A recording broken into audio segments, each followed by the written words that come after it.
Now, another question that people ask us all the time is they say, all right, fine, I can do this intermittent fasting thing. That sounds like a plan, but what about when I eat food? What am I allowed to eat? What should I be eating? And surprise, surprise, I'm going to tell you that my recommendation is to eat a low-fat, plant-based, whole food diet. I guess you didn't know I was going to say that, right? Technically speaking, you can eat whatever you wanted, right? Because you induce a negative calorie balance, and that is a good positive metabolic state.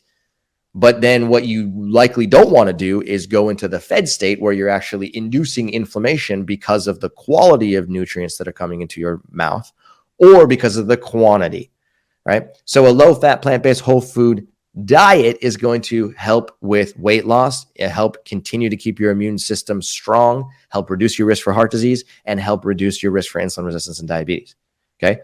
But if you eat a diet that contains things like high meat, high dairy, and other processed foods or ultra processed foods, then what you do during your fed states is you increase your chronic disease risk, and then you're using intermittent fasting as a band-aid to try and reduce your chronic disease risk. So you're basically yo-yoing between this is good for me, this is not good for me, this is good for me, this is not good for me, and it ends up putting you in a tough position down the road, okay? The reason you're fasting in the first place is to improve your metabolic health. So eating a low-fat, plant-based, whole food diet aligns with the very reason that you are performing intermittent fasting in the first place.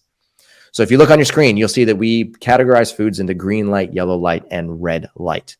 Okay. In the green light category, these are foods that you can eat ad lib as much as you want. You do not have to count calories. You do not have to count portion control. You do not have to count servings. Okay.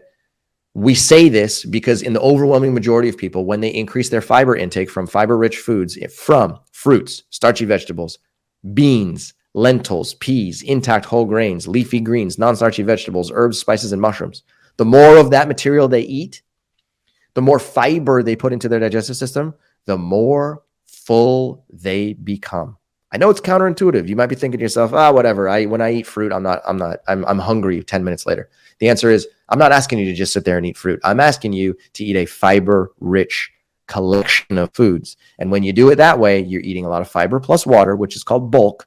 And that is the single most powerful satiation signal that researchers have ever discovered. We wrote about it in our book, Mastering Diabetes. You can read about it in the book, Mastering Diabetes. There's an entire section on bulk.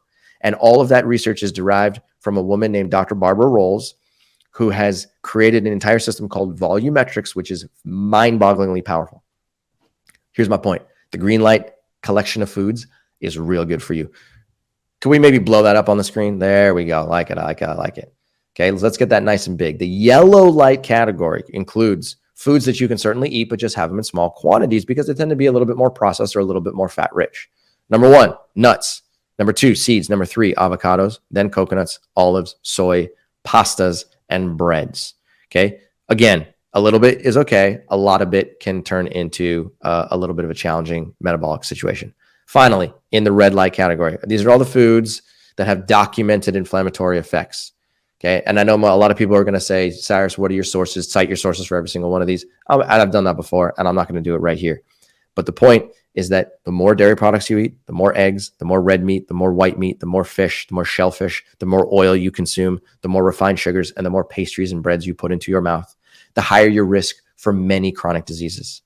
Okay. So that's why we put those in the red light category, because those have documented either carcinogenic effects or documented chronic disease inducing effects. And when you reduce your intake of those and move from the red light category over to the yellow light and then the green light category, you can just watch as your health dramatically improves in a very short period of time. This video was just a snippet of a much more in-depth discussion. Click on the link on the screen to check out the full-length episode. Now, the science behind health is overly complicated, unfortunately, but getting healthy doesn't have to be. Visit masteringdiabetes.org/start. Answer some questions about yourself and schedule a free consultation to talk with somebody on our team who's going to show you exactly how we've transformed the lives of thousands of people using the Mastering Diabetes method. We have a limited number of spots available, and that's why it's imperative to find a good fit. Again, visit masteringdiabetes.org/start to schedule a free zero commitment discovery call and start taking control of your health today.